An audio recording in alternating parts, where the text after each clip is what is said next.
নিজেদের শ্রমে ঘামে উৎপাদিত টমেটো এভাবে মহাসড়কে ফেলে সেগুলো নষ্ট করে ধ্বংস করে গাড়ির নিচে ফেলে প্রতিবাদ জানাচ্ছেন কৃষকরা। আর এই অভিনব প্রতিবাদ হয়েছে নাটোরের বনবেলঘরিয়া বাইপাস এলাকায়, এবং এখানে চাঁপাইনবাবগঞ্জ, রাজশাহী, নাটোর, বগুড়া, জয়পুরহাট এই অঞ্চলের কৃষকরা তারা প্রতিবাদ জানিয়েছেন। এর কারণ হলো সরকার যেই বাড়তি শুল্ক আরোপ করেছে, ভ্যাট আরোপ করেছে টমেটো থেকে উৎপাদিত বিভিন্ন পণ্যের উপর, বিশেষ করে টমেটো সস, কেচাপ, পেস্ট এসবের যেই পণ্য, সেই পণ্যগুলোর উপরে 5% ভ্যাট ছিল, সেটিকে 15% করেছে। এ কারণে এগুলোর দাম বেড়ে যাওয়ার আশঙ্কা, এবং কোম্পানিগুলো সে কারণে হয়তো আগের মতো বেচা বিক্রি হবে না, এই শঙ্কা থেকে কৃষকদের কাছ থেকে টমেটো কেনা বন্ধ করে রেখেছিল। এবং কৃষকরা শঙ্কায় পড়ে গিয়েছেন যে তাদের যে টমেটো, সেই টমেটো আর বিক্রি হবে না, এবং সেই যে টমেটো আগের মতো অবস্থায় নষ্ট করতে হতো, সেই নষ্ট করতে হবে, এমন একটা শঙ্কা থেকেই কৃষকরা এবং যারা সাপ্লায়ার আছেন তারা এই প্রতিবাদে সামিল হয়েছেন, এবং প্রতিবাদ স্বরূপ তারা বিপুল পরিমাণে এই টমেটো সড়কে ফেলে নষ্ট করেছেন। তো এটির বেশ একটা ঘটনা আছে যে এই যে প্রতিবাদ, এই প্রতিবাদটি এখানে কেন হচ্ছে, এই নাটোরে কেন হচ্ছে সেটিরও কারণ আছে, এবং এভাবে কেন প্রতিবাদটা হচ্ছে সেটিরও কারণ আছে। প্রথম কথা হলো যে কয়েক বছর আগে আমাদের দেশে কিন্তু টমেটোর বেশি উৎপাদন হয়ে গেলে সেগুলো আর খুব বেশি বিক্রি হতো না। এখন থেকে 1-1.5 দশক আগের কথা এটি। তখন টমেটো নষ্ট হতো, পচে যেত, এগুলো প্রিজার্ভ করার তেমন কোনো ব্যবস্থা ছিল না, সংরক্ষণের ব্যবস্থা ছিল না।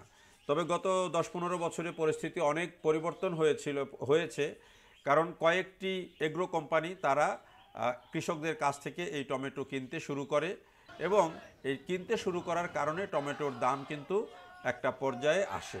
এবং এখন শুধু কৃষকদের কাছ থেকে এই কোম্পানিগুলো টমেটো শুধু কিনছেই না, অনেক কোম্পানি আছে যারা কৃষকদেরকে ঋণ দিচ্ছে, এবং তারা কৃষকদের সাথে চুক্তিবদ্ধ হচ্ছে এই টমেটো উৎপাদন করে দেওয়ার জন্য, এবং তাদের কাছ থেকে কত দামে নিবে, কি ধরনের প্রোডাকশান হলে কি ধরনের দাম দেবে, এই চুক্তি তাদের সাথে থাকে, এবং তারা কৃষকদেরকে আর্থিকভাবে ঋণ প্রদান করে, বিভিন্ন কারিগরি সহায়তা প্রদান করে, তাদেরকে বিভিন্ন কৃষি পরামর্শ দিয়ে থাকে, কৃষকদেরকে জাত নির্বাচনের ক্ষেত্রে তারা সহায়তা করে থাকে। এভাবে কোম্পানি নিজে তদারকি করে কৃষকদের মাধ্যমে উৎপাদন করছে।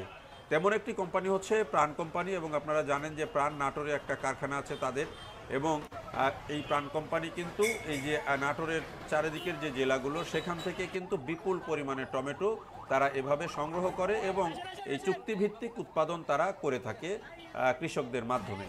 তো এই যে চুক্তিভিত্তিক উৎপাদন, সেই উৎপাদন করেন কৃষকরা, কিন্তু এবারে যখন সরকার এই যে 100টিরও বেশি পণ্যে ভ্যাট আরোপ করলো, এখন সেখানে কিন্তু এই যে টমেটো থেকে উৎপাদিত বিভিন্ন পণ্য, যেগুলো বিশেষ করে সস, কেচাপ, পেস্ট, যেগুলোর মাধ্যমে আসলে টমেটো প্রক্রিয়াজাত হয় বা ভিন্নভাবে খাওয়া হয়, সেগুলোর উপরে 15% ভ্যাট আরোপ করেছে।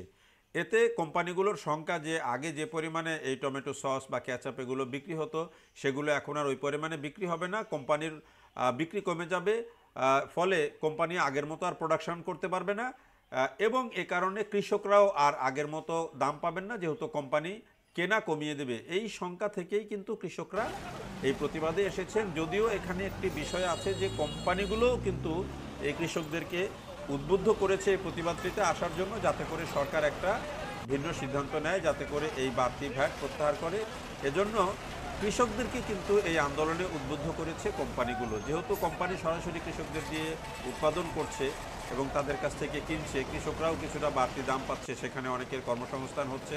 ফলে কোম্পানি এই সুযোগটা নিয়েছে, কৃষকদের মাধ্যমে সরকারকে একটা চাপ দেওয়ার চেষ্টা করেছে, কিন্তু সেই চাপে সরকার কতটুকু কর্ণপাত করবে বা আদৌ এটির ভ্যাট কমাবে কিনা সেটি কিন্তু বলা মুশকিল। তবে কৃষকদের যে প্রতিবাদ সেটি তারা করেছেন।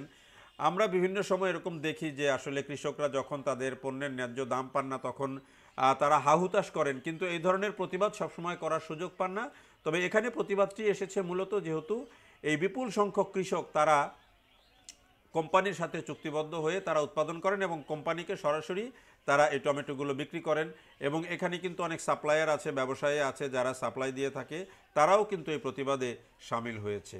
তো আমরা চাই যে কৃষক এই ধরনের পরিস্থিতিতে না পড়ুক। যে কোনো কৃষি পণ্যের ক্ষেত্রে সিদ্ধান্ত নেওয়ার ক্ষেত্রে অবশ্যই কৃষকের কথাটি মাথায় রাখা খুব বেশি জরুরি, উৎপাদনের কথাটি মাথায় রাখাও জরুরি। দেখার জন্য সবাইকে অনেক ধন্যবাদ।